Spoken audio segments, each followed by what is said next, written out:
टोस्टमास्टर सुशील. रस्त्यावर पहुडलेला दंडनायक. रस्त्यावर पहुडलेला दंडनायक टोस्टमास्टर सुशील. आणि त्या दंडनायकाने तुम्हा प्रत्येकाला शिक्षा दिलेली आहे. तो दंडनायक 24 तास कार्यरत आहे. तो दंडनायक शांत आहे, कधी उग्र आहे आणि कधी एवढा विक्षिप्त आहे की तुम्ही अगदी हवेतही उडू शकता. तुम्ही कधी अनुभवलाय का या दंडनायकाशी सामना केलाय? अहो, त्याला इंग्रजीत तुम्ही म्हणता स्पीड ब्रेकर. तुम्ही जर घाईत असाल दंड देणार आणि तुम्ही खूप स्लो जरी गेला तरी मात्र तुम्हाला थोडा का होईना दंड मिळणार. का? अहो, त्याचं कामच आहे. आणि असंही नाही की तो खूप चांगल्या पद्धतीने दंड देतो.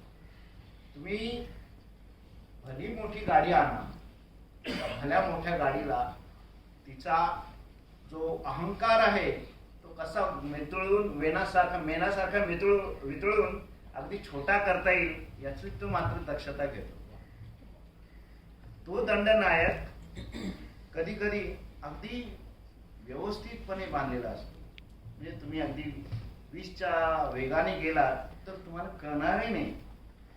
पण कधी कधी तो दंडनायक एखाद्या अहंकारी राजासारखा रस्त्यावर पहुडलेला असतो आणि तिथे जाताना तुमची मात्र त्रेधा ओढलीच पाहिजे.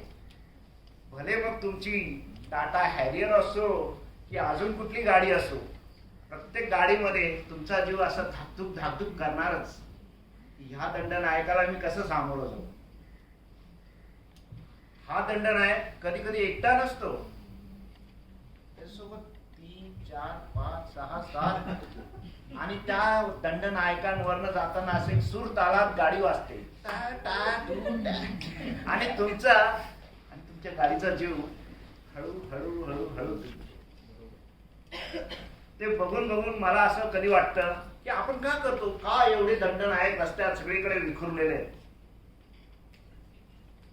जेव्हा मी याचं संशोधन केलं तेव्हा मला कळालं की आपण प्रत्येक चौकात दिवे नाही लावू शकत आणि लावले तरी आपण काय ते नियम फॉलो करण्यात आपल्याला काय एवढा रस नसतो. म्हणून आपण एक लो ट्रस्ट सोसायटी म्हणून सगळीकडे दंड हा एक परिघात आहे.